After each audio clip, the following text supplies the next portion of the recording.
مرحبا بكم في القناه ديالي اف زد فاشن. اليوم ان شاء الله غادي نحضروا الكبه السوريه بطريقه سهله. غادي نحتاجوا للعجين الدقيق الكامل، غنحتاجوا الملح، غنحتاجوا البهارات الخاصه بالكبه اللي هي الفلفل الاسود والبصل البودره والقرفه، النعناع مجفف والكزبره. كنطحنوهم كاملين وكناخذوا منهم ملعقه صغيره.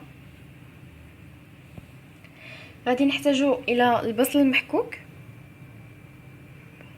غادي نحتاجوا الى كوب ماء ساخن،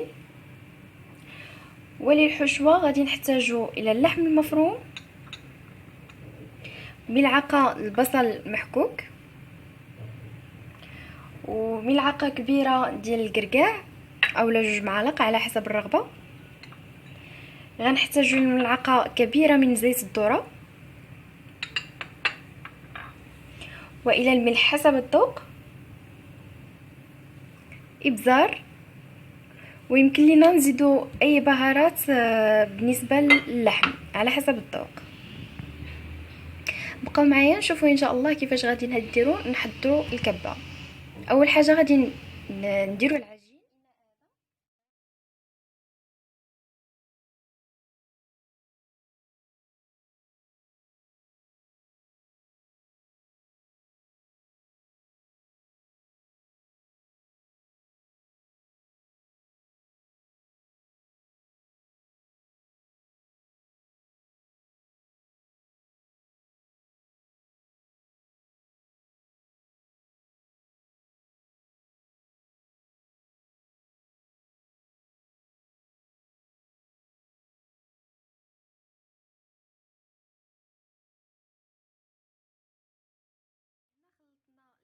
ديال الكبه حتى صبحت لنا على هذا الشكل هذا متماسكه، وغطيناها بالبلاستيك الغذائي وغنديروها في الثلاجه حتى تبرد. نقوموا بتحضير الحشوه. اناء للطهي غادي نخلطوا اللحم المفروم، وغادي نخلطوا نديروا شويه البصل،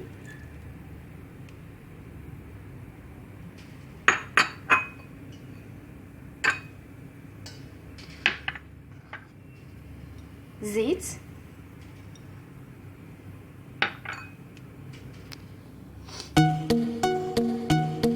ملح وابزار،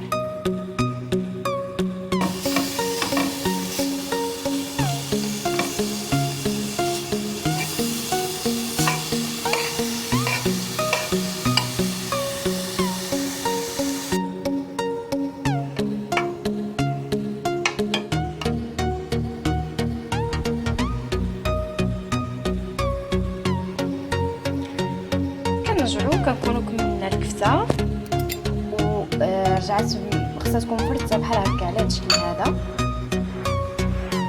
وكنزيدو كنضيفو عليها الدجاج.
الشكل النهائي للكبة.